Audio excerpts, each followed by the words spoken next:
National Herald के मसले पर सोनिया गांधी और राहुल गांधी को मिले ईडी के नोटिस पर सियासत गर्मा गई है।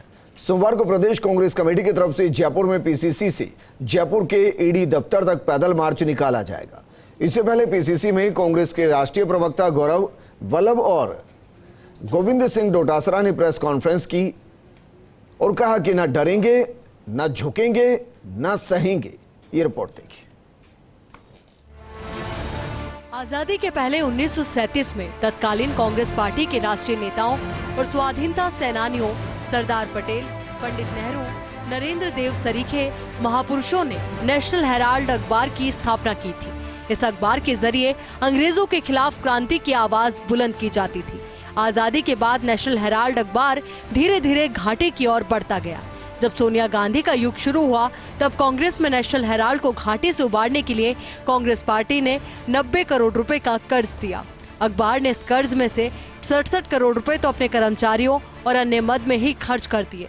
नतीजा ये निकला, एक बार फिर ये अखबार घाटे में आ गया और कर्ज नहीं चुका पाया। इतिहास को जीवित रखने के लिए कांग्रेस के नेताओं ने यंग इंडिया कंपनी लिमिटेड बनाई और इक्विटी के जरिए अखबार को पुनः जीवित करने का प्रयास किया। कंपनी की कर्ता धर्ताओं में सोनिया गांधी और राहुल गांधी शुमार हैं और बीजेपी ने इसी को मुद्दा बनाया और लेन देन के मसले पर ईडी का नोटिस दे दिया। प्रवक्ता गौरव वल्लभ ने साफ कहा, आज तक प्रबंध समिति के एक सदस्य ने एक भी पैसा बाहर नहीं निकाला, फिर किस बात का ईडी का notice. Not for profit firm को क्योंकि समाचार पत्र के पास पैसा नहीं है तो उसने अपने जो डेट है उसको इक्विटी में कन्वर्ट कर दिया, जो कि आल्सो लीगल है। इसमें से आज तक प्रबंध समिति के एक भी सदस्य, मैंने 5 सदस्यों के नाम गिनाए, एक भी सदस्य ने एक पैसा का भी इस यंग इंडिया से पैसा बाहर नहीं निकाला और निकाल भी नहीं सकते, क्योंकि नॉट फॉर प्रॉफिट फर्म में से आप अपना वेतन के रूप में, अपने पारिश्रमिक के रूप में, अपने लाभांश के रूप में एक पैसा भी कंपनी अधिनियम के तहत निकाल भी नहीं सकते। जब निकाल भी नहीं सकते तो ये किस बात का ईडी का नोटिस है। उनको लगा कि अब देश के सामने तुम्हारी हकीकत, असलियत सामने आ चुकी है, क्योंकि जो झूठे वादे इन्होंने लोगों से किए थे, जनता से, भारत की जनता से, वो अब इनकी झूठ की कलई खुलने लग गई है। इसलिए इस तरह के प्रोपोगंडे करके, इस तरीके से संस्थाओं का दुरुपयोग करने की कुमंशा से ये जो समन दिया गया है, हम सब लोग उसका एक स्वर से निंदा करते हैं उनके इस कदम की। एआईसीसी राष्ट्रीय प्रवक्ता गौरव वल्लभ ने कहा कि बीजेपी का गवर्नमेंट मॉडल 3D पर आधारित है, लेकिन नेशनल हेराल्ड पर ये 3D मॉडल नहीं चलेगा। जब घाटे में अखबार चल रहा था तब कांग्रेस ने 90 करोड़ रुपए अपनी ओर से दिए, वो भी बुक्स में दिखाकर। 67 करोड़ रुपए तो कर्मचारियों के बकाया और वीआरएस में दिए।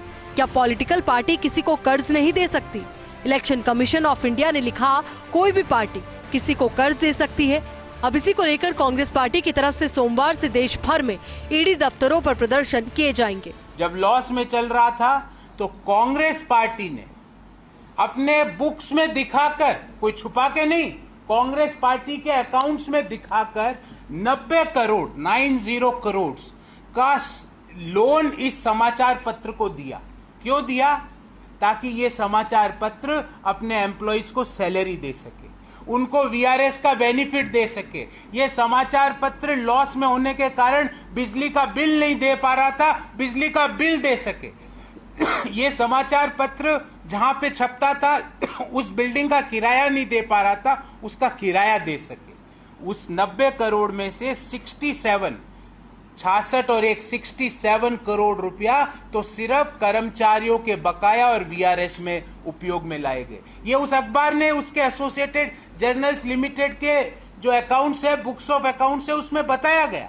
जो कार्यक्रम हमने तय किया है कि 9 बजे यहाँ प्रदेश कांग्रेस कमेटी से हम सब लोग, कांग्रेस के कार्यकर्ता हजारों की संख्या में हम यहाँ जाएंगे।